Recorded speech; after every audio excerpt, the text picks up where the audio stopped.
Hola, hola, buenas tardes, buenas tardes a todos y a todas. Bueno, yo soy Agustín Paniker, director de Editorial Cairós. Voy a hacer un poco de maestro de ceremonias en la presentación de hoy del libro de Montse Batlle, Lo íntimo y lo sagrado. Y en nombre de la editorial quisiera agradecer a todos y todas las presentes. Yo tuteo enseguida, perdonad mi desfachatez, pero así creo que rompemos barreras y distancias. Por lo tanto, en nombre de la editorial, muchas gracias a todo el mundo por estar aquí. Y, por supuesto, al Centro Cultural Blanquerna, por su hospitalidad, por acogernos, hacer otra presentación, porque en Cairós no es la primera que hacemos aquí. Por lo tanto, en nombre de la editorial, mi agradecimiento al Centro Cultural, que además está retransmitiendo por streaming. Por lo tanto, podemos saludar a quienes nos estén viendo en Zaragoza, en Tokio, en la península de Kamchatka, no se sabe hoy en día, pero ahora con Internet ya podemos transmitir en directo. También en nombre de la editorial pues tengo que agradecer, por supuesto, a mis compañeros de mesa, a los dos presentadores, a Luis Medina y a Jordi Bosch, que yo los presentaré ahora, y por supuesto a Montse Batlle, a la autora, que ya es la tercera, creo, presentación que hacemos de este libro. Ella es de Girona, la primera la hicimos en Girona, luego repetimos en Barcelona y ahora hemos venido a Madrid con Milfo, como se tiene que hacer, a presentar el libro. Yo ya tendré... Ribas de Freser con la consellera. Es verdad, es verdad. Se presentó en Ribas de Freser con la consellera de Cultura de la Generalitat. ¿De Cultura? No. De Educación. De Educación, exacto. Bueno, mi misión ya tendría que acabar aquí, y ya tendría que ceder la palabra a los presentadores, pero ya que he hecho 600 kilómetros, pues dejadme que diga 2 minutitos de siempre contar alguna cosa, el por qué un editor acoge a esta autora, a este libro, y lo publica en la editorial, más una editorial como Cairós, que tiene una línea bastante marcada y tiene una orientación, ¿no? Y como los que ya conocéis el libro, pues ya lo habréis visto, pero los que no lo conozcáis, enseguida veréis que se trata de un libro de entrevistas, de diálogos más que entrevistas. Y ahí tengo que decir que Editorial Cairós, cosa que mucha gente no sabe, comenzó con libros de entrevistas, con libros de diálogos que hacía mi padre, Salvador Paniker, que la fundó hace casi 50 años. Hizo 2 libros que tuvieron mucho éxito en su tiempo, Conversaciones en Cataluña y Conversaciones en Madrid, a finales de los años 60. Y eso ya a partir de entonces nos dejó un buen sabor de boca, y eso que es un género que los editores no suelen gustarle mucho, el género de entrevista o los libros colectivos donde participan varios autores y no son solo de un autor. Y en cambio en Cairós tenemos, por estas tradiciones históricas, un gran interés en este tipo de libros. Y sobre todo en este libro que ha hecho Montse. Ella es la entrevistadora, ella es quien ha hecho... Es lo que en la jerga del mundo editorial se llama... En castellano no hacemos diferencia, pero en el mundo anglosajón se diferencia claramente entre el editor y el publisher. Ella es la editor y yo soy el publisher. Ella es quien ha seleccionado, ha hecho las entrevistas, las ha retocado, y yo soy el empresario que ha apostado por este libro y lo publica. Evidentemente, en una editorial como Cairós yo también hago bastante de editor, pero en este caso la editora es Montse, pues me parece que lo ponemos ahí, ¿no? En el libro de edición a cargo de Montse Batlle. Solo 2 cositas más antes de darle ya la palabra. No solo es un género este que nos gusta, que a mí personalmente me interesa, porque es muy ameno. Uno puede no necesariamente leer todas las entrevistas, sino de aquellas figuras que le interesan. Evidentemente los personajes entrevistados, yo conozco muchos de ellos, algunos son autores de Editorial Cairós, el maestro de yoga Iyengar, o el propio Luis Racionero.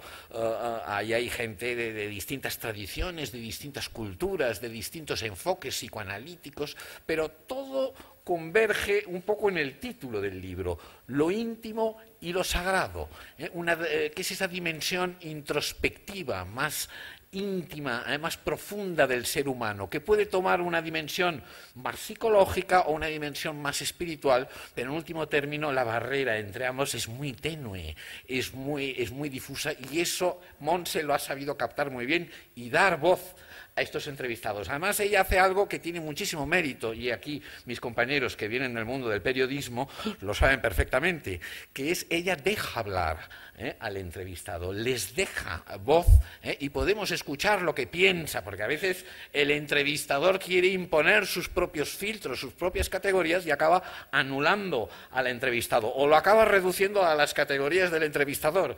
Montse no hace eso, ella le permite a los autores y autores, a Berta Meneses, a Puello, el psicoanalista que tiene una larga, les deja hablar y por lo tanto podemos sacarle todo el partido a la entrevista. Bueno, yo ya veis que ya enseguida me embalo y empiezo a hablar mucho. Sí que tengo que decir antes de dar la palabra que el ritual de la presentación de un libro exige, o bueno, no exige, no, pero recomienda que luego el público compre el libro, que se puede hacer allá arriba, y luego la autora normalmente en el ritual, encantada, pues lo firma y lo dedica. Yo ahora ya sí, ya me callo, voy a dar paso en primer lugar a Luis Medina. Él es periodista, periodista científico, es asesor de comunicación y hoy en día director de LM Consulting. Bueno, no voy a hacer los grandes currículums aquí, pero además yo creo que hay una dimensión importante de Luis, que él es amigo de Montse y la conoce desde hace años, y antes me comentaba que ha conocido bastante bien la gestación de este libro. Por lo tanto, Luis, todo el micro es tuyo Sí. Pues sí, efectivamente, y de hecho era lo que yo quería comentar. Yo conocí a Montse, pues yo iniciaba lo que yo llamo mis 9 años sabáticos, huí de Madrid desesperado porque aquí no encontraba ningún rumbo y recalé en la provincia de Gerona, allá por el año 82-83, fue cuando conocí a Montse. La Montse que yo conocí era una persona que le había tocado vivir una vida que no era la suya. Su hermano Joan acababa de morir de cáncer y eso la convirtió en la hereu, o sea, la heredera del primogénito de la familia, como hija única en ese momento ya, y le tocó asumir las riendas de la fábrica de maquinaria agrícola que había fundado su padre, y eso le llevó a renunciar a todos los sueños que tenía. Entonces era una joven, no era adolescente, pero casi en cuanto a ilusiones y sueños, ¿no? Pero en todo momento Montse ha conservado siempre la ingenuidad y la curiosidad con que luego han marcado su vida y una incesante búsqueda de sí misma y de su ubicación en el mundo. Tengo que decir que aún en la distancia yo he sido testigo, como bien decías, he sido testigo privilegiado de todo ese proceso de búsqueda incesante de referencias espirituales, de sus miradas de preguntas para las que necesitaba encontrar respuesta, de sus inmersiones en mundos desconocidos, a veces grotescos, algunos de ellos, y de sus numerosas insatisfacciones porque no encontraba lo que buscaba. En realidad, tampoco sabía exactamente qué es lo que quería buscar y qué es lo que debería encontrar, ¿no? A lo largo de todos esos años la he visto crecer interiormente y además ordenar su morada interior con la belleza y el equilibrio que requiere el Feng Shui. Ha sido un ejercicio muy interesante. Y hemos tenido muchas conversaciones. Luego ya me volví a Madrid, pero bien por teléfono porque tenemos una conexión muy especial, o bien cuando yo iba por Barcelona teníamos conversaciones muy interesantes en relación a sus proyectos, a sus aventuras intelectuales, a todas esas preguntas que todavía seguían sin respuesta. Y yo le devolvía, en realidad yo cumplía una función de espejo, o sea, simplemente era una manera de devolverle todo lo que ella había visto, había oído, había escuchado y empezaba de una manera o de otra similar, pero que todavía no se había dado cuenta de que lo había conseguido, ¿no? ¿Y qué tiene que ver todo esto con el libro? Pues yo creo que tiene mucho que ver con el libro de lo íntimo y lo sagrado que ahora estamos presentando. De hecho, cuando llegó a mis manos el libro, yo tuve una reacción muy normal, creo yo. Quizás un poco más parecida a lo que hace un maestro con su pupilo cuando logra algo importante, y me limité a sonreír y decir: Montse, por fin lo has conseguido. Yo no he sido para nada maestro de Montse, ni muchísimo menos. Me he limitado a ser su amigo, como ya he dicho, y ese espejo ante el que se puede hablar en voz alta cuando necesita uno escucharse a sí mismo, que son en bastantes ocasiones. Esa ausencia que de vez en cuando se hace presente cuando es necesario, basta una llamada para ello. Y la verdad es que me siento bastante agradecido por ello, porque este libro describe con claridad lo que ha sido el camino espiritual de Montse. Tú decías, Agustín, que este libro de entrevistas era que uno de los valores de este libro es que Montse preguntaba y dejaba hablar a sus interlocutores con libertad, sin condicionarlos con las propias preguntas. Esto es verdad. Pero entiendo que desde la perspectiva del editor sea importante que los lectores puedan leer lo que dicen personas relevantes y entendidas en materias concretas, ¿no? Pero las entrevistas contenidas en el libro solo parte de... hay una parte importante que para mí que son las preguntas de Montse, porque son preguntas que todos y cada uno de nosotros en un momento determinado nos hacemos porque es una manera de intentar buscar eso que llamamos crecimiento interior, etcétera, etcétera, ¿no? De hecho, las entrevistas de este libro son solo parte de muchos encuentros que ha mantenido con determinadas personalidades, ¿no? Y yo asistí a la preparación de algunas de ellas, antes lo comentábamos, algunas de ellas que no salen en este libro, pero que fueron absolutamente impresionantes la preparación la manera tan concienzuda que Montse tiene de trabajar. Se pasa 15 días preparando una entrevista, un mes y medio editando la entrevista y redactándola o más, luego se la vuelve a revisar. Es una labor muy meticulosa en todo momento. Y luego, lo que tú bien decías es que Montse es una de esas pocas personas que hay por ahí que saben realmente escuchar. Y es otro de los valores y en la línea de lo que tú comentabas, ¿no? Al final, lo íntimo y lo sagrado es el resultado de separar el trigo de la paja, aflora lo importante, lo que ha asumido en su caminar, lo ha sentado en la soledad interior, dejando atrás lo intrascendente, lo inútil, lo fútil, la charlatanería y lo que es más importante, lo dogmático, porque al fin y al cabo el dogma lo que hace es cerrar la puerta al fluir del pensamiento, y eso es algo que Montse siempre lo ha tenido como un dogma, como un dogma en el buen sentido de la palabra. Para mí, que he tenido el privilegio de encontrarme ocasionalmente en este camino de búsqueda de Montse, este libro también encierra una paradoja, ¿no? La mayoría de nosotros realizamos esta búsqueda siempre a partir de la experiencia vital, de los avatares de la vida, de las satisfacciones obtenidas, de los errores que cometemos. Montse, sin embargo, siempre ha buscado maestros, y es una cosa que me ha llamado siempre mucho la atención de ella. ¿Qué es lo que quería que le enseñaran? No estaba muy claro, pero lo que sí tenía claro es que buscaba maestros, y se ha movido precisamente en esta línea, ¿no? Personas que la orientaran en aquellos temas que le interesaban por una razón o por otra, siempre partiendo de la ingenuidad, pero enfocándolo siempre desde la más absoluta de las humildades y una sinceridad impresionante. Y aún lo hace, aún funciona de esta manera ella. Creo que recordar que en una de esas conversaciones que tuvimos en Barcelona, yo le dije que no había maestros, pero que continuara buscándolos, porque en algún momento alguno de ellos diría algo que haría aflorar todas esas cosas que uno lleva dentro, y que hasta que no se encuentra con alguien que te las dice no las reconoces, ¿no? Y concluyo ya rápido.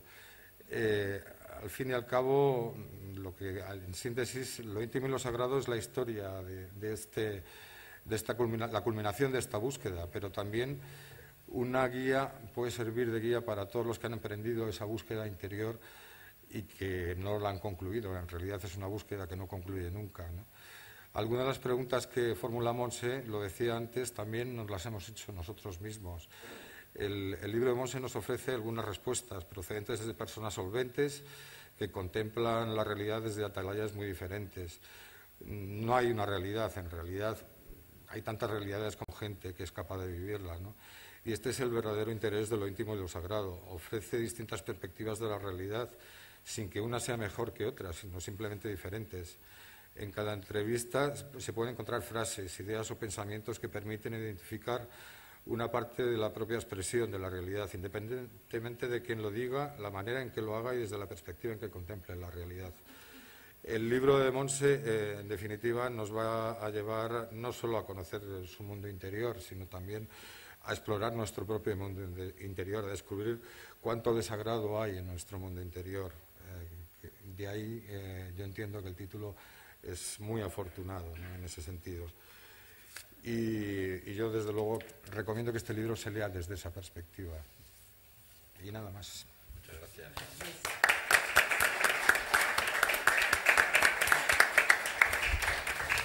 Bueno, muchas gracias, Luis. Bueno, ahora voy a dar la palabra a Jordi Bosch, nuestro segundo presentador. Él también es periodista y de hecho ha estado muy vinculado también al mundo de los medios de comunicación. Yo tengo aquí en el largo currículum exdirector del Diari de Girona. Tengo aquí secretario general de Televisión Española. Sí. 12 años. 12 años. Ha trabajado en radio. Bueno, hoy en día no voy a extenderme en el currículum, que no es lo importante, aunque sí es el presidente de Endemol, que es una de las más importantes productoras en la actualidad. Bueno, pues Jordi, la palabra es tuya. Muchas gracias. Bueno, buenas noches y gracias por invitarme a estar. Primero por la amistad con Montse. La primera vez que oí hablar de este libro fue una bonita noche de septiembre en Llafranc, cenando con un industrial amigo nuestro. Y esto quiero que sea, y es fundamentalmente un acto de amistad y también un acto de intentar acercar a todos ustedes el libro.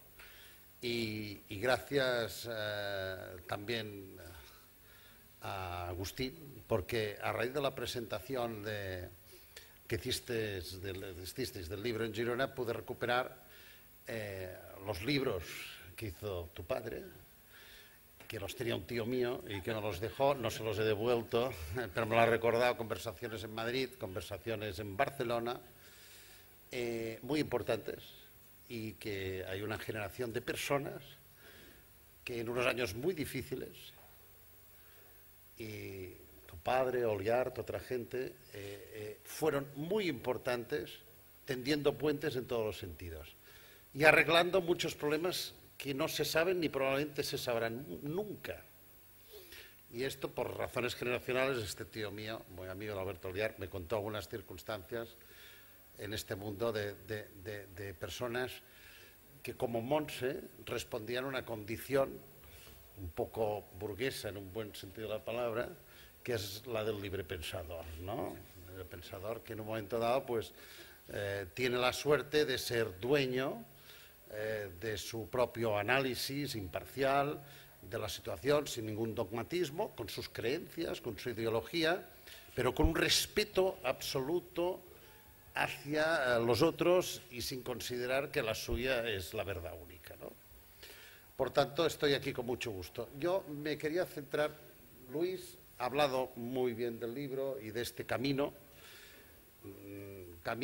diríamos que es un poco en la línea de Tagore, ¿no? Que lo importante no es tanto el fin, la meta que te trazas, dando la respuesta última, la verdad, etcétera, sino el propio camino que nos trazamos de enriquecimiento personal, y que no es un camino excluyente, sino que nos permite pues una vida que, en mi caso, y está mal decirlo, cuando he abordado el libro, pues soy una persona heterodoxa, soy una persona escéptica en muchas cosas, epicúreo, hedonista, caótico, porque soy defensor de algunos temas del caos importante, pero también positivo y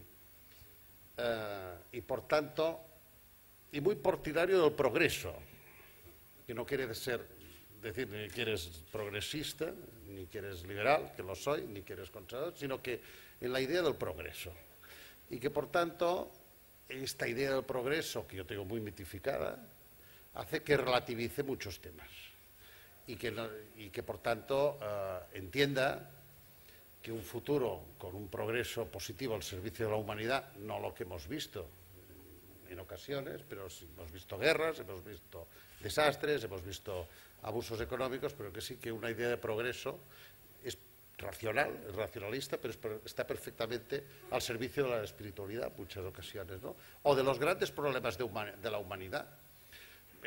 Hago paréntesis, en el siglo XIX, si tú ves la prensa del siglo XIX, los problemas de la humanidad en aquel momento era si las ciudades podrían sobrevivir. ¿Por qué? Porque la cantidad de porquería que dejaban los caballos y los humanos, y etcétera, planteaban la posibilidad de tener que devolver al campo, ¿no? y el progreso permitió resolver muchos de estos problemas. Yo espero también en temas como por ejemplo el medio ambiente, el progreso nos permite que algunas angustias actuales, yo por eso a veces relativizo algunas cosas, nos lleven hacia un camino de... Por lo tanto, diríamos que yo me acerqué a este libro desde la amistad a Montse, pero también con el escepticismo de un personaje tan curioso como que dije, bueno, vamos a ver qué nos explica Montse, pero de un personaje que lee cada día el horóscopo de La Vanguardia y que hoy, esta mañana, decía, día especialmente favorable para temas de comunicación. O sea que, también les invito a todos ustedes, los que tengan La Vanguardia en casa, en la edición digital también sale, que lean el horóscopo, ¿no? Por tanto, que es un horóscopo de La Vanguardia, además que es un horóscopo muy curioso, porque es el único horóscopo que es práctico. Entonces te sutura en unas tesituras tremendas, pero dice, cuidado con la reunión de la tarde, pásela al día siguiente. Claro, yo durante muchos años, pues yo no he hecho caso, pero ahora como soy el presidente de la compañía, mando la agenda, le digo, Carmen, esto mejor mañana. Bien, quería dar este tono de cordialidad al tema. Yo quiero hablar, en primer lugar, y de un apunte muy breve, quiero decir, este no es un libro de autoayuda. Eso no, muy exitosos y formidables algunos, ¿no? Recuerdo que en la presentación de Girona alguien dijo que no eran recetas. Puigvert creo que dijo que en su magnífica presentación que no eran recetas, ¿no? Es cierto que hemos buscado respuestas y hay gente que las ha encontrado en la religión, hay gente que ha sido suficientemente fuerte para encontrarlas en su vida, sin otras necesidades. Hay gente a la que han surgido nuevas tendencias y nuevas ideologías y nuevas creencias, lo han encontrado en el psicoanalismo, o lo han encontrado en el marxismo durante mucho tiempo, o incluso se han encontrado en una cierta idea de la economía del progreso. Por tanto, que tú hagas un repaso a diversos elementos que a muchas personas, y en ocasiones con gran discreción, han ayudado o han dado un apunte pues a la vida de la gente, me parece muy importante. Es cierto que la lista es una lista por sí, diríamos, es como un menú de un gran restaurante, ¿no? Porque, diríamos, no es aquello de una pequeña carta, ¿no? Es una carta extraordinaria, ¿no? Porque está el yoga, está el Tao, está el Zen, está el cristianismo, que es magnífico el artículo de Pascual, el del psicoanálisis es formidable, lo he leído 7 veces para entenderlo, pero he llegado a un punto de cierto... Me ha parecido, diríamos, una declaración sobre las intenciones, pero hablas del poder de lo femenino, la sanación, el viaje interior, ya te digo, el judaísmo, el Tao, etcétera, el tarot. Entonces llega un punto en que realmente ves ahí que tienes muchas posibilidades de que encontrarte por el camino pues pequeños apuntes que pueden servirte. Mi recorrido vital ha sido entender que cualquier persona, cualquier circunstancia te puede ayudar en algo y que a veces las circunstancias más anecdóticas, más simples de la vida, pues te han servido para mucho. Por tanto, lo acogí al leerlo y ahora al releerlo esta Navidad, pues lo acogí, pues evidentemente, con una gran simpatía, ¿no? Yo creo que Luis ha hecho más referencia a este tema. Yo creo que les queda claro un poco lo que es este libro, que obviamente, como feniciamente debo decir que está a la venta para que sea firmado, me sale este carácter fenicio y inmediatamente... En la cordialidad de los amigos que nos encontramos aquí, diría que incluso en este tema tan importante que tenemos ahora de Cataluña y de España me sale un punto fenicio, es decir, si hay una autoridad del Estado con poderes, ahora mismo firmamos un acuerdo económico. Si hay disposición para ello, ¿no? Pero bueno, dicho esto, hay una segunda parte y la última a la que me quiero referir que me interesa mucho, muchísimo como periodista, que es el género. El género que has utilizado. Pero tú podrías haber hecho una cosa que es, trabajo de documentación que has hecho, que es exhaustivo, utilizarlo, parafrasear, buscar varias alternativas y hacer un catálogo más o menos enciclopédico, más o menos personal, de todo lo que has tocado. Y no hayas preferido un género. Digo un género porque no es lo mismo una entrevista que una conversación. Y a mí, pues en los años en los que me dediqué a la acción, a la profesión periodística, hice muchas entrevistas. Cuando tenía 17 años y ya desde los 15 ya me encontré que, porque por la edad que tengo era la transición política y en las redacciones necesitaban gente nueva, yo tenía 15 años, iba al instituto y por la tarde iba al periódico. Y ahí a los 16 o 17 me hicieron un contrato. Oye, vas a hacer un contrato, es que soy menor de edad. Es que no tenga 18, es que eran 21 en aquel momento, la mayoría de edad. Entonces vamos a hacer una cosa de atendedor, que era una cosa que estaba en artes gráficas, porque no podían ponerme nada de periodístico. Y entonces te encontrabas a los 19 años que te hacían ir a hacer una entrevista a un premio Nobel de Literatura que estaba en la Gavina, o a Odiseus Elitis, o a Gutiérrez Mellado, que estaba tomando unas vacaciones. Y entonces tú te encontrabas con este... Y a mí me gustó mucho el género de la entrevista. Entonces yo cuando tenía 17 años, pues fui a estudiar a Barcelona, pues lo primero que hacías cuando ibas a estudiar a Barcelona, si eras de Gerona, la primera era ir a ver a don Narcís de Carreras por si necesitabas algo, que era el presidente de la Caixa, esto ya lo hizo mi tío. Y la segunda era ir a ver a Juan Viñasbona, que era el subdirector eterno de Radio Nacional de España en Barcelona, y entonces me dijo, bueno, voy a hacerte una prueba, y me dijo, bueno, tienes un acento tremendo, en temas de redacción sí, pero en locución no. Pero bueno, algo haremos contigo. Digo, es que, señor Viñas, es que recordáis, el señor Viñas y el señor Dalmau de la campaña benéfica, el señor Viñas me dice, ¿tú qué quieres hacer? Yo quiero hacer entrevistas.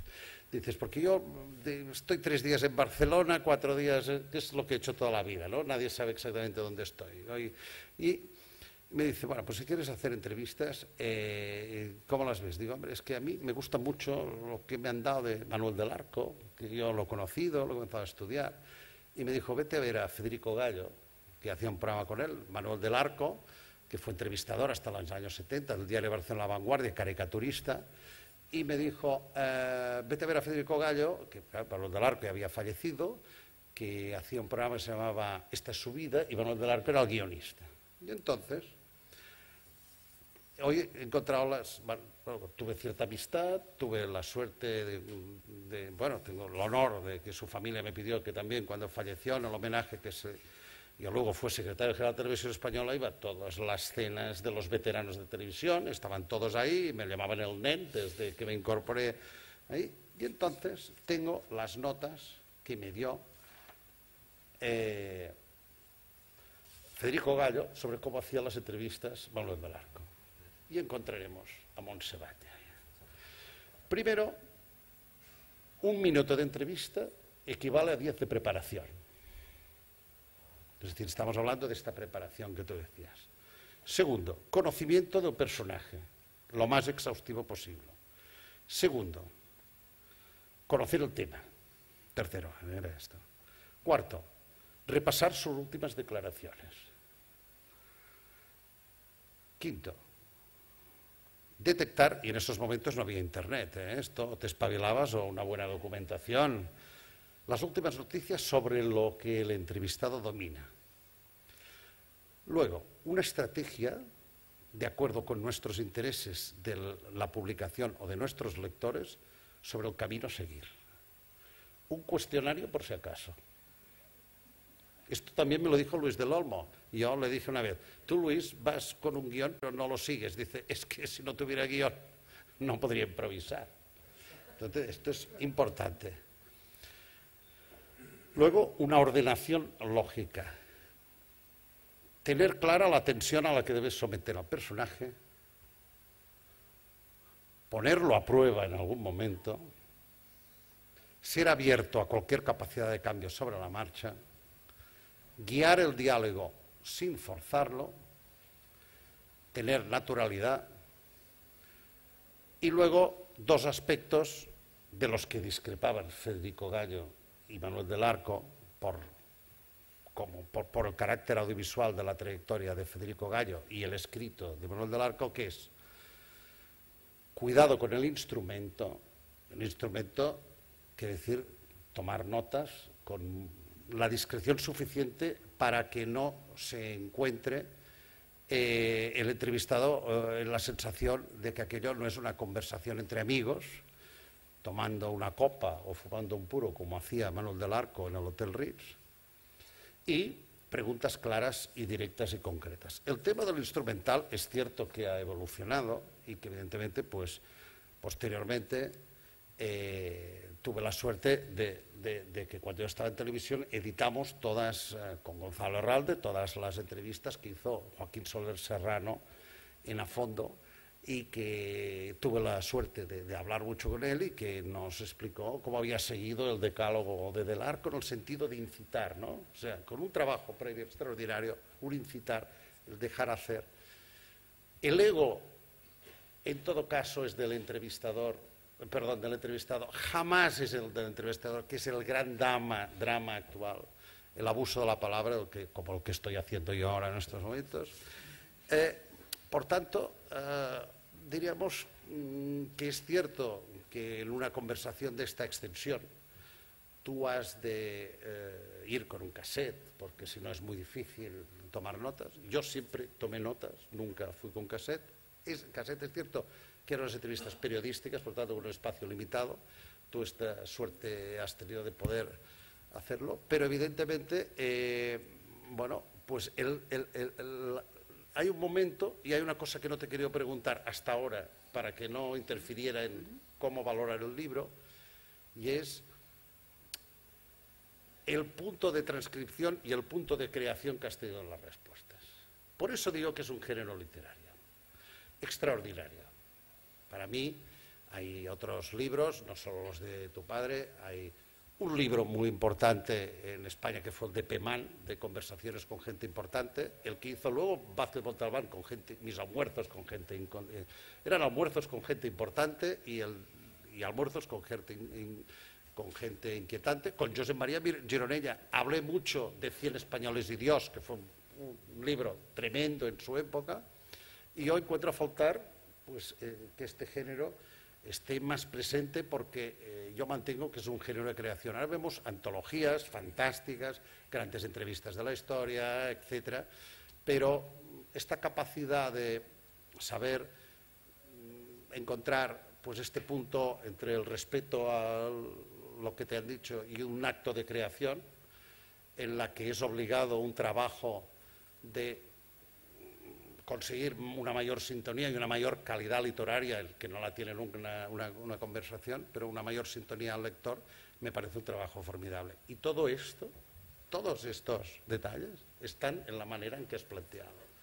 Yo creo que, como libre pensadora que eres, has sido neutral, también me parece importante. Los que te conocemos sabemos qué cosas te gustan más, lo sabemos. Pero tú has conseguido mantener un punto de neutralidad que también supone un respeto, una lealtad, una seriedad hacia todos tus entrevistados. Y por tanto, esta exigencia hace que yo creo, Montse, que después de escribir este libro eres más libre, creo. Y por tanto, quiero decirte que yo, que lo abordé desde el escepticismo y desde la amistad, pues me ha gustado y me ha ayudado. Y por tanto, pues quiero felicitarte por esta doble faceta, la del libro, por su contenido, su línea, Luis lo ha apuntado mucho mejor que yo, pero también por esa admiración hacia el género, que yo creo que lo has encontrado un punto que me ha impresionado. Es decir, el ritmo que has sabido darlo. Es decir, yo te pondré un día en un papel todo lo de Federico Gallo sobre Manuel del Arco y está todo.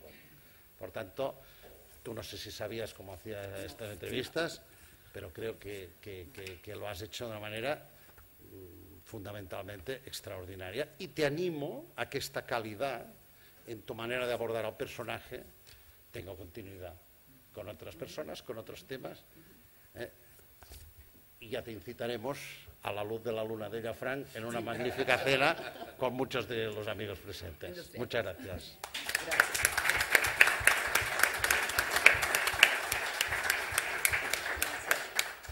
Bueno, muchísimas gracias, Jordi, por tus elocuentes palabras. Bueno, ahora vamos a dar paso a Montse Batlle, la autora del libro.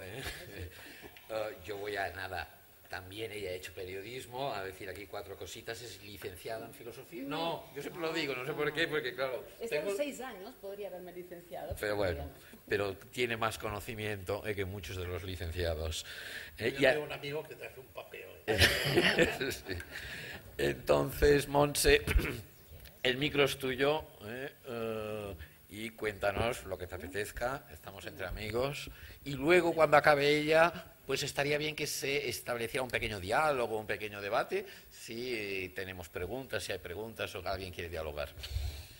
Bueno, de entrada, muchísimas gracias a Blanquerna por esta recepción tan magnífica que nos han brindado y al delegado del Gobierno que tenemos aquí entre nosotros. Muchísimas gracias, señor Bosch. Y a todos los asistentes, que sois muchos amigos de amigos, porque mis amistades no llegan hasta Madrid. Mira, está un ahijado mío, o sea que sí que llega la familia. Y amigas, una amiga de Berkeley, con otro amigo de Berkeley en el fondo. Donde empezó la contracultura, ¿no? O sea que quizás sois un símbolo de lo que estamos intentando aquí. En primer lugar, bueno, también saludar a los de streaming, que también hay familia y amigos, ¿no? En primer lugar, es mi agradecimiento a Agustín Paniker, porque es una persona entrañable, por confiar en este libro desde el primer momento, porque llegué con el libro, se lo miró, un pequeño silencio, y luego dijo, hombre, encaja mucho en esta editorial, y yo no me lo podía creer. O sea, realmente fue un sueño que todavía no había soñado, que me dijera que sí. Entonces, te lo agradezco desde el corazón. Es un gran profesional, es un gran escritor y un gran editor. Me siento privilegiada por formar parte de Kairos, que publica grandes sabidurías del bien vivir, desde la antigüedad hasta las más actuales. Y transmito desde aquí mi agradecimiento a todo el equipo, que es un trabajo siempre de grupo. Le doy las gracias a mi amigo Luis Medina por haber aceptado desde el primer momento presentarme el libro en Madrid, ya que es el originario, eres de Madrid, y con mucho orgullo.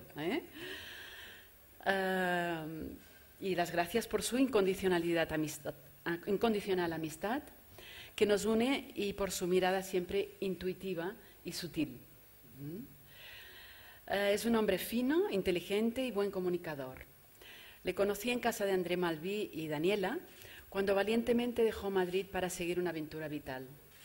Luego decidió volver a Madrid con todo el enriquecimiento que ello le deparó, para dedicarse al mundo de la comunicación, que es su mundo. Gracias, amigo Luis. Adelante. Seguiremos manteniendo nuestras conversaciones. Luego, también le doy las gracias al gran protagonista de esta noche, que es Jordi Bosch. ¿El libro es tuyo? Sí, pero hoy eres el gran protagonista. Porque es uno de los embajadores más cosmopolitas que tenemos en Girona, por su gran recorrido profesional, que no sé dónde va a llegar, o sea, es que no sé, porque va subiendo, pronto no te veremos, ¿verdad? Lo conocí cuando junto con Luis Falgás me dejaban una habitación en su piso de Madrid, cuando yo venía a las reuniones de ANFAMA, que es la Junta de Fabricantes de Maquinaria Agrícola, cuando estaba con la familia en la fábrica. Y ahí, pues bueno, los conocí a los dos y tuve la oportunidad de ser acogida ya en Madrid. Y es curioso porque siempre hemos tenido como un vínculo con Madrid, él y yo, 3 veces. El primero fue que me hospedaba en su piso. Más tarde conecté con él cuando él era el director de Diario de Girona y yo ya quería ser periodista, estaba en Gerona y en la fábrica, y le dije, mira, es que hay la pasarela Cibeles en Madrid y me gustaría hacer un reportaje, que podría hacerlo. Y me dijo, todo tuyo. Digo, es que necesitaría un carnet. Me hizo el carnet rápidamente y me fui a Madrid y luego me publicó, bueno, a toda página todo mi artículo sobre Cibeles, y pues para mí era, yo que quería ser periodista, ¿no? Pues, la verdad lo guardo con tanto cariño y te lo agradezco, porque los primeros pinitos son los que más cuesta que te los reconozcan, ¿no?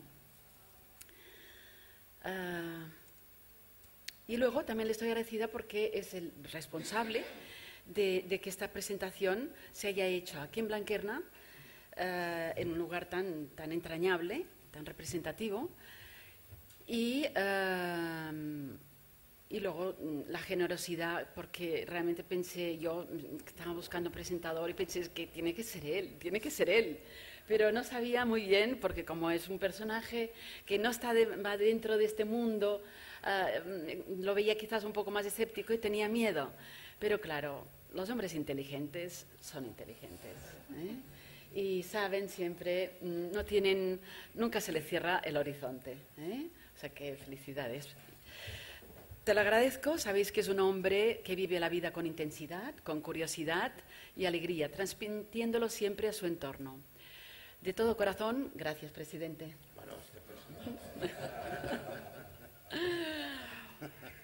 El libro empieza, Lo íntimo, lo sagrado, empieza con un magnífico prólogo de Antoni Puigvert, que no sé si lo conoces, es un periodista que escribe artículos, que es un poeta. Yo le tengo una admiración profunda, tanto profesional como amigo, porque tenemos muchas sensibilidades comunes. En la presentación hace una exposición contundente de la situación actual en relación con la búsqueda personal, de lo que está escindido en nosotros, según sus palabras, juntándolo muy armoniosamente con todos los entrevistados. Le estaré eternamente agradecida por este prólogo que tan amablemente accedió a escribirme, porque es una de las luces pensantes más importantes que tenemos en nuestro país, aunque escriba para La Vanguardia, pero en el país es una voz. Su estilo literario es claro, elegante, moderado, sensible y a la vez firme, pero sobre todo lúcido. El prefacio del libro, o sea, realmente hay 20 entrevistas en el libro, como os comentaré, pero luego tanto el prólogo como prefacio son como 2 entrevistas más, porque son 2 hombres muy sensibles que manifiestan su opinión libremente. El segundo, o sea, es el prefacio, que la hace Jaume Angelats, que es el párroco de Cadaqués, a quien se lo pedí cuando, después de conocerlo y caerme bien, descubrí que había realizado su tesis doctoral sobre teología y psicoanálisis. Es un hombre elegante, que se ha atrevido a indagar la espiritualidad a fondo, y en el prefacio nos da una prueba de ello, manifestando el auténtico mensaje de Jesús, para que nos llegue a cualquiera de nosotros. Creo que esto realmente es evangelizar, sanar el alma. Gracias, Jaume, y un abrazo fraterno si me estás viendo, porque sé que estaba viviendo un momento delicado como el que yo viví hace 7 meses, porque ambos hemos perdido a nuestra madre. Y yo, en honor a ella, hoy me he puesto pues su blusa, ¿eh? Y así le hago honor, porque era una enamorada de Madrid y estaría orgullosa de que estuviera aquí. A continuación, el libro está compuesto por 20 entrevistas que ofrecen respuestas a las inquietudes espirituales y al sufrimiento psíquico desde la espiritualidad cristiana, judía, budista, sufí, desde la pintura, la música, la clínica psicológica, con los últimos descubrimientos clínicos desde hace más de 100 años, de la existencia del inconsciente que nos gobierna sin nosotros ser conscientes de ello. Esto es técnico, lo aclararemos un poco. Los entrevistados son un poco con pinceladas, tampoco quiero hacer un detalle exhaustivo para que así os sorprenda un poco el libro. Berta Meneses, que es una monja católica que es maestra zen y es una mujer entrañable que da cursos, sus cursos están repletos, tanto en Barcelona, toda España, en los otros países. Ha sabido conectar desde el catolicismo a la sabiduría oriental, pasando por esta poderosa herramienta que es la meditación zen, ¿no? ella enseña a niños, porque es maestra de niños en su comunidad, en su colegio, vaya.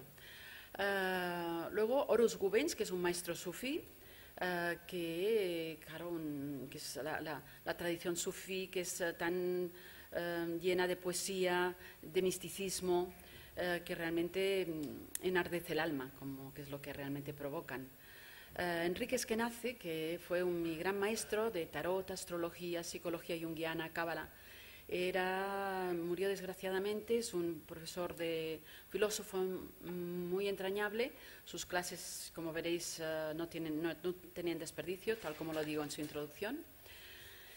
Y luego Bert Hellinger, que son las constelaciones familiares, es una entrevista que es muy actual porque hay mucha gente que está metida en las constelaciones familiares, que con esta metodología que hacen de escenificar toda la familia, pues ven un poco dónde está el bloqueo y qué personas en su pasado han impedido que la familia o que alguna persona avance.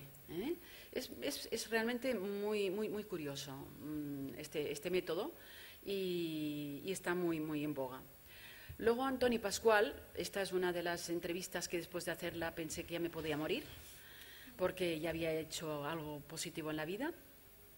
Era jesuita, había sido jesuita y fue un gran maestro de la espiritualidad que la encontraba en los grandes poetas, en Machado, en Rilke. Él mismo tituló la entrevista que le he hecho, la tituló, que yo nunca podría haber hecho un título así, y esto debo confesarlo, se llama Jesús, sueño de Dios, azar de la historia, frustración de los discípulos y poema del hombre. O sea, tela, tela. O sea, por lo que ya podéis intuir, el calado de la misma es inabarcable. A preguntarle por el sentido de la vida, me respondió que leyera las cartas a un joven poeta de Rilke y me dijo: léelo despacio, como si estuviera dirigido a ti, a cada uno de vosotros. Allí se hace presente el sentido con mayúscula. Está no tanto en lo que se dice, sino en el tono. Creo que es un gran qué de encontrar el qué de la vida, ¿no? El tono. Luis Racionero es otro de los entrevistados, hombre muy conocido, que me presentó también muy amablemente en Barcelona, y es el gran puente entre Oriente y Occidente, y nos habla sobre el Tao. También una entrevista muy recomendada. BKS Iyengar, que es el gran maestro y muy editado por Editorial Kairos, el gran maestro de yoga, yo creo que es el conocido mundialmente. Es un hombre que empezó con el yoga por su propio sufrimiento psíquico y que se curó con todas las asanas y todos los elementos de ejercicios que él se fabricó, y es un referente mundial. Ángel Bonet es un fundador de la técnica análisis psicocorporal, que consigue que la energía estancada en el cuerpo-mente, es un terapeuta, en el cuerpo-mente del paciente vuelva a fluir y así a recuperar la vitalidad y el deseo de vivir en aquellas personas que se encontraban inconscientemente fijadas en su pasado infantil sin resolver, es decir, casi la mayoría, pero bueno. Ahora está a punto de publicar, sí, ahí estamos, ¿no? Ahora está a punto de publicar su libro, fruto de su tesis doctoral, El sentido estético de la existencia humana. Felicidades desde aquí, Ángel, que si nos estás viendo. Bueno, Stephen Chun, Tao, sobre el Tao de la voz. También es muy interesante para la gente que le gusta cantar, explica toda una técnica, lo recomiendo. Sarah Diane Pomerleau nos habla sobre el tránsito, es como la barquera de la vida, para la gente que puedan estar en un momento delicado de la vida, pues ayuda en este tránsito de dejarlo lo mortal por lo más divino. De Martini, que es un personaje muy conocido en Estados Unidos y que la entrevista se titula Comportamiento humano. Mina de Bagol, Hacerse con el perdón, es una entrevista vivencial, que es una mujer que vivió una experiencia trágica en su vida y lo comunica de una forma estremecedora en el libro. mi editor le gustó y esta quizás es la única experiencia transmitida a través de una entrevista del libro. Joseph O'Connor, que es PNL Coaching desde Inglaterra y que aquí en Madrid tiene muchos seguidores.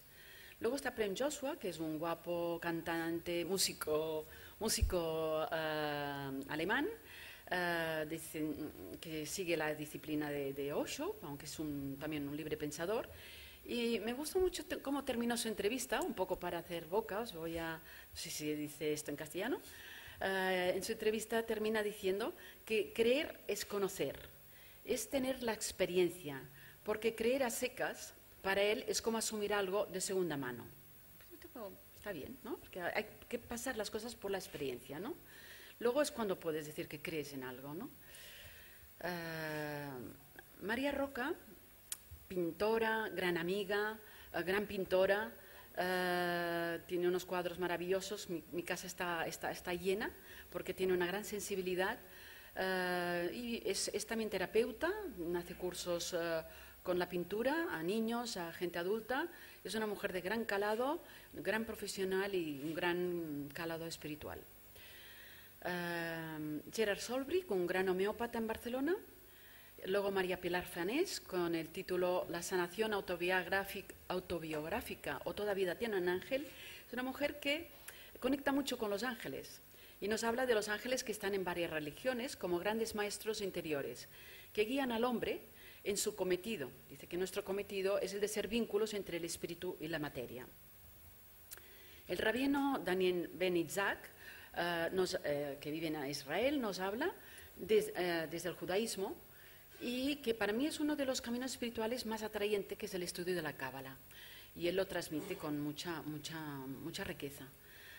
Hay una respuesta del rabino Daniel que me gustaría compartir, que es cuando alguien le dice que llegar a conocerse es muy difícil, le dicen, ¿no?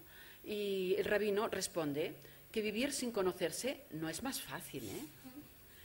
Y estoy muy de acuerdo, ¿no? Porque muchos dicen, uy, ¿no? Complicado esto de conocerse a sí mismo. Pues oye, pues no sé, es que vivir sin conocerte también quizás es peor, ¿no? Y nos cuenta que el reino de los cielos se consigue cuando hacemos coincidir nuestras voluntades con la gran voluntad. Y que no se trata de buscar el sentido de la vida, sino de descubrirlo en uno, de serle fiel, luego, una vez descubierto. Claudio Naranjo, el gran maestro de la Gestalt, conocido también en todo el estado, y del enagrama, en toda Sudamérica, que vive en California, tiene una frase muy graciosa hablando del ego. Y dice que no le podemos pedir a Dios que patrocine nuestros planes, ¿no? Y yo lo encontré genial, ¿no? Porque es verdad que uno siempre pidiendo, no, por favor, a ver si esto, a ver si lo otro, ¿no? Y el pobre Dios, pues claro, dice, hombre, yo tenía un cierto plan previsto para ti, pero claro.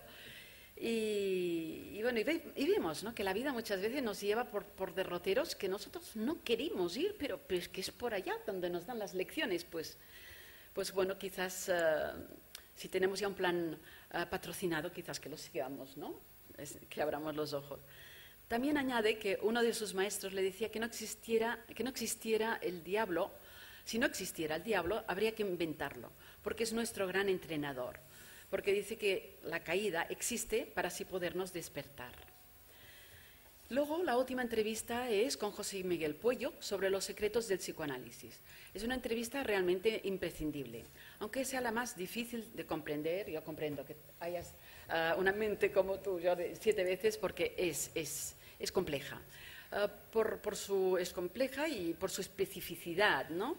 Pero también es la más subversiva, porque claro, desplaza el yo hago, yo digo, a mí me gusta. No, o sea, este yo queda desplazado en el psicoanálisis porque el inconsciente es el que nos gobierna y ahí, claro, es muy subversivo y por eso no está muy bien visto o muy bien aceptado en nuestra sociedad actual, tan egoica, ¿no? Podríamos decir. Es curioso porque el libro empieza con una monja católica, maestra zen, que ha declarado con orgullo que toda su comunidad se ha psicoanalizado, porque lo cree indispensable para vivir en comunidad, me decía, una mujer encantadora. Y el libro termina también con un psicoanalista, bueno, también Ángel Bonet también es psicoanalista, pero bueno, sin haberlo buscado conscientemente, pero sí quizá desde mi inconsciente, el libro tiene este énfasis en el psicoanálisis, que nos propone una inmersión en los sucesos que marcaron nuestra vida y que muchas veces no vieron la luz y se constituyeron como trauma, es decir, todo aquello que de entrada fue ignorado, tapado o negado, y que en ocasiones nos impide alcanzar lo que realmente desearíamos en nuestra vida, o nos hace víctimas de síntomas que nos avasallan, la ansiedad, las dudas, bueno, miles, ¿no?, sin conocer su origen, a fin de llamarnos la atención para ser rescatados de su exilio. O sea, cualquier síntoma que podamos tener es como, hazme caso, que tengo un tesoro para ti. Y es muy interesante. Además, como podréis ver en la entrevista del doctor Pollo, el psicoanálisis permite conectar con el saber de intramuros, pero a la vez con el saber que urde toda la cultura, la política y la religión. Y gracias a Lacan disponemos del saber de Freud actualizado y revitalizado, con grandes seguidores en todo el mundo.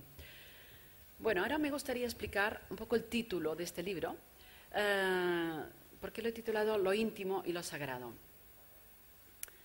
Lo íntimo, para mí, es donde está la verdad de cada uno, desde su historia familiar, sus afectos, colmados o no colmados, sus miedos infantiles o en la pubertad o ya además mayores, sus abandonos, los rechazos que se han vivido y las inquietudes y también seguramente todos los momentos alegres y de esperanza que se han vivido.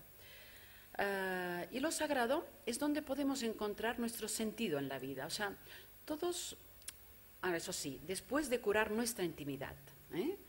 O sea, lo sagrado sería la cultura, la espiritualidad, el arte, la música o cualquier otro anhelo. Pues lo expresa muy bien el jesuita Javier Meloni, que también arrastra masas en Barcelona, con su frase: primero hay que curar la herida de lo íntimo antes de poner el vendaje de lo espiritual. Porque claro, hay mucha moda ahora a irse a hacer meditación o a ir a un curso espiritual sin haberse sanado interiormente las heridas. Y entonces, no, yo desde todos los sabios que he entrevistado veo que no es el camino más prudente. Y me gustó muchísimo esta frase de Javier Meloni, que repito, ¿no? Primero hay que curar la herida de lo íntimo antes de poner el vendaje de lo espiritual. Pues como dijo Freud, la cultura cura parcialmente, entendiendo por cultura todo, o sea, incluso la religión, con lo que nos podemos relacionar. Pero que si no curamos primero la escisión y el vacío que habita en nuestro interior, nada ni nadie lo podrá tapar, ni una pareja, ni un trabajo, ni el dinero, ni una vocación.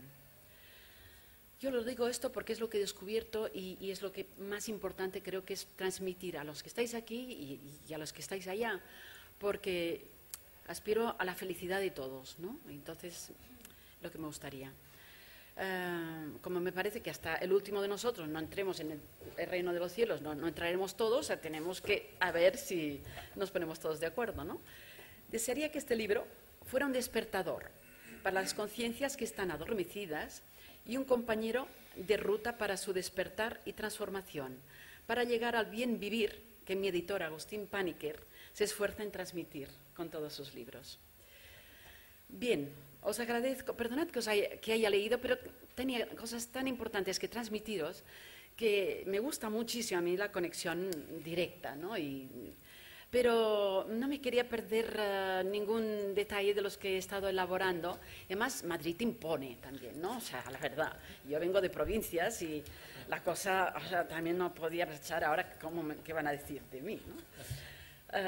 Entonces, bien, os agradezco desde el corazón vuestra asistencia, vuestro cálido acogimiento aquí en Madrid, y no me queda más que desearos a todos los presentes y a los que estáis vía streaming, que sois muchos, yo sé, hay que saludarlos a todos y enviar los besos. Salvador, besos.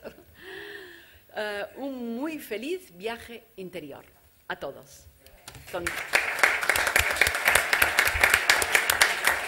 viaje.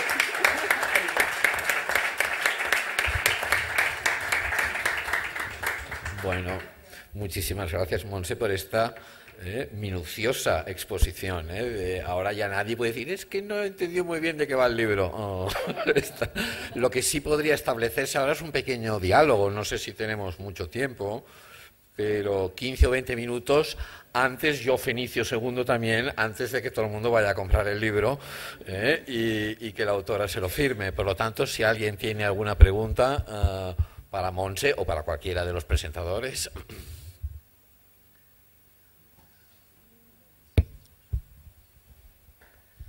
Hola, buenas tardes.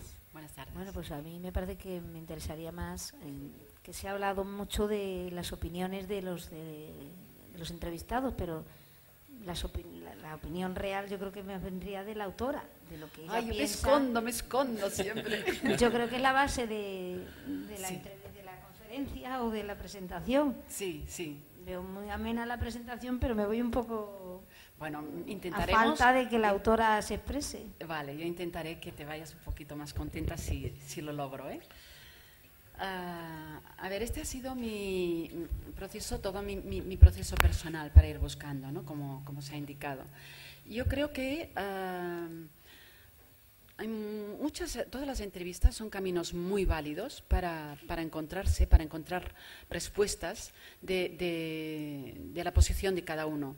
Yo no soy nada absolutista ni nada de decir este es el camino, esta es la técnica, porque cada uno tiene su momento.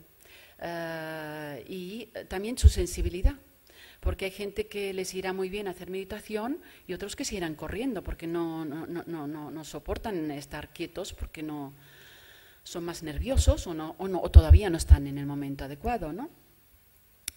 Cada uno de los entrevistados, la verdad, tienen un camino espiritual. Claro, a mí me gusta mucho. Yo creo que se ha notado un poco mi postura, pero sí que me gusta mucho el camino de la psicología, del psicoanálisis. Me interesa mucho porque veo que muchas veces cuando tienes problemas difíciles de resolver, que ves que se van repitiendo, por ejemplo es como una rueda que se repiten con con otras parejas, el mismo problema, contigo misma, con distintos trabajos, con cosas que te reprochas o con cosas que no acabas de lograr en la vida. Yo creo que hay que buscar un fundamento psicológico.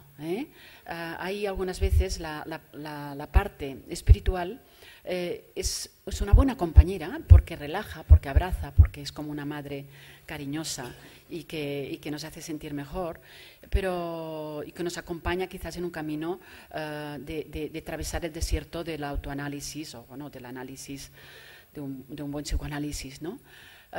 Yo defendería a estas alturas pues un buen psicoanálisis y luego el camino espiritual que a uno le guste, pero después de analizarse, porque si no, muchas veces nos acogemos a salvaciones que son engaños. Es un poco como hacerse monja por evitar el peligro o los miedos que uno tiene en el interior de encontrarse con una pareja, que luego, después de un buen análisis, uno decide hacerse monja, pues adelante, pero no para evitar, que muchas veces cogemos siempre, somos muy evitativos muchas veces, ¿no? Y cogemos el camino más fácil o el que nos parece desde los sentimientos, porque claro, hay muchas... las personas somos muy distintas. Hay personas que son más del lado emocional, otras más del lado del pensamiento, otros más intuitivos. Pensamiento, emocional, intuición. Pensamiento, emocional, intuición, y me falta uno. ¿Acción? ¿Podríamos decir? Sí. Emocional, intuición. Sí, percepción. Los perceptivos, los que lo ven todo, ¿no? O sea, yo soy más del lado intuitivo, ¿no? Intuyo más las cosas, ¿no? Pero hay gente que no saben decir perfectamente cómo va cada una de las personas. Bueno, los decoradores supongo que deben ser grandes perceptivos, ¿no? Entonces también depende de la persona cómo sea, también hay métodos que le pueden sentar mejor que otros para conocerse a sí mismo. Pero si me quieres hacer alguna pregunta más directa que a ti te pudiera interesar, no sé si yo lo he aclarado un poco y si ¿Te ha gustado? ¿Sí? Gracias. Gracias. Más preguntas.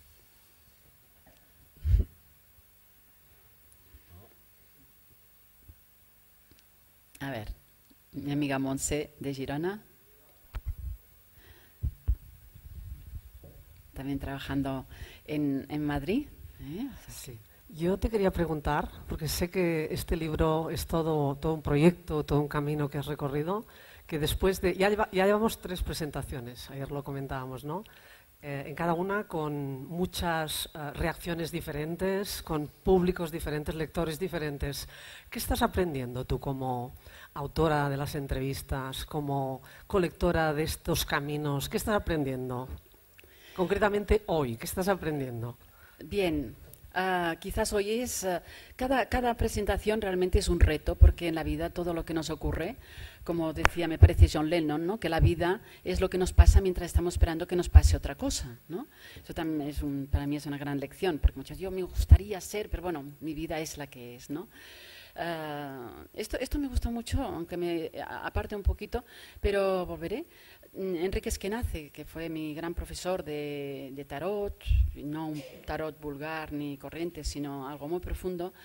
Me acuerdo que una vez estábamos en una sesión trabajando, una mujer se quejaba de que tenía que cuidar a su madre, y decía, es que yo no puedo hacer mi vida. Y él le dijo, pero ¿quién te dice que tu vida no es cuidar a tu madre? O sea, fue para mí... Bueno, yo he estado 8 años cuidando a mi madre después de aquella respuesta, y con gran placer, y que realmente he visto que era mi camino de vida, porque ahí he aprendido muchas cosas. Entonces, cada presentación es algo distinto. En Gerona, pues claro, era donde estaban todos los amigos, que para muchos fue sorpresa porque no sabían esta faceta mía de ilusión de ser periodista, porque había dedicado toda mi vida en la fábrica. Y luego ahí fue muy grato y muy ameno y muy acogedor, porque vinieron 200 personas y fue muy bonito. Fue bien, pero también estaba como un poco en una nube. En Barcelona fue otra nube maravillosa, también con 200 personas que nos vinieron, pero ahí fue una prueba de fuego, porque mi amigo, nuestro amigo, como un amigo, Luis Racionero, me puso entre las cuerdas, y ya sabéis, es muy crítico él. Y entonces, jolín, me puso, bueno, está en mi página, por quien lo quiera ver, yo no lo quiero revivir, pero ahora cuando lo veo me río. Hay que decir que se salió con mucha soltura, con muchas tablas. Sí, fue un ataque difícil, pero salimos bien de la plaza, ¿no?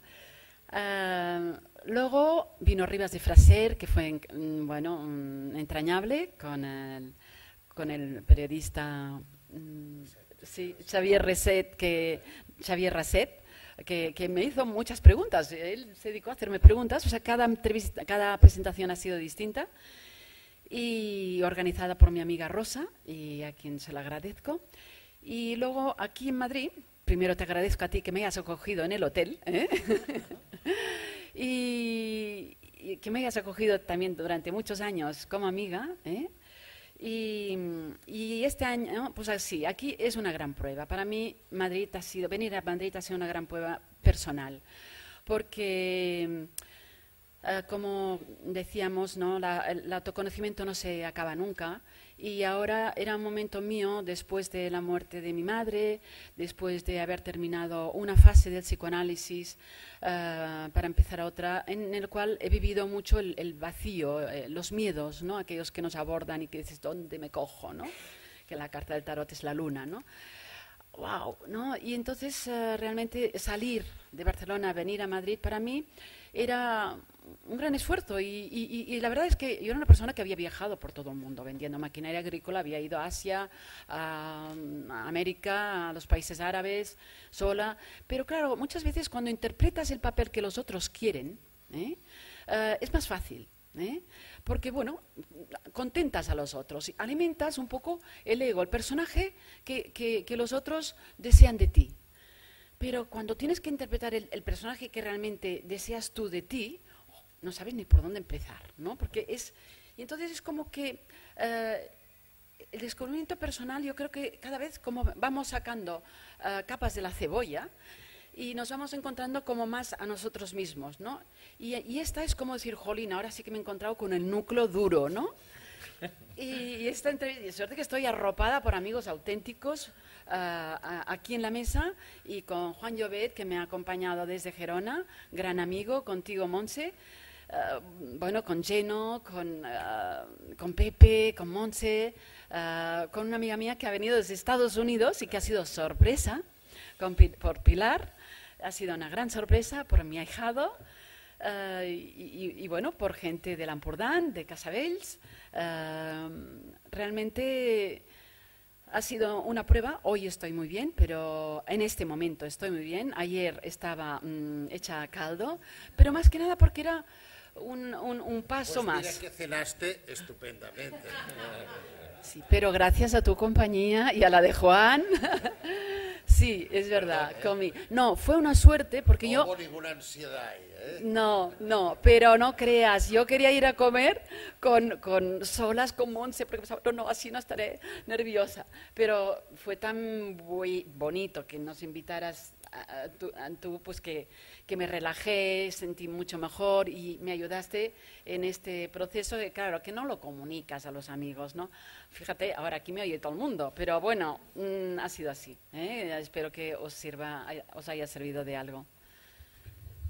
Yo creo que ya nos hemos pasado del tiempo. Mil gracias, Montse, mil gracias a todo el mundo. Ahora correr a comprar el libro, que Montse lo va a firmar, y quien no lo quiera comprar, no lo compre, evidentemente, pero creo que se haya enriquecido con la charla de hoy. Muchas gracias. Gracias por venir y gracias por escuchar. Chao.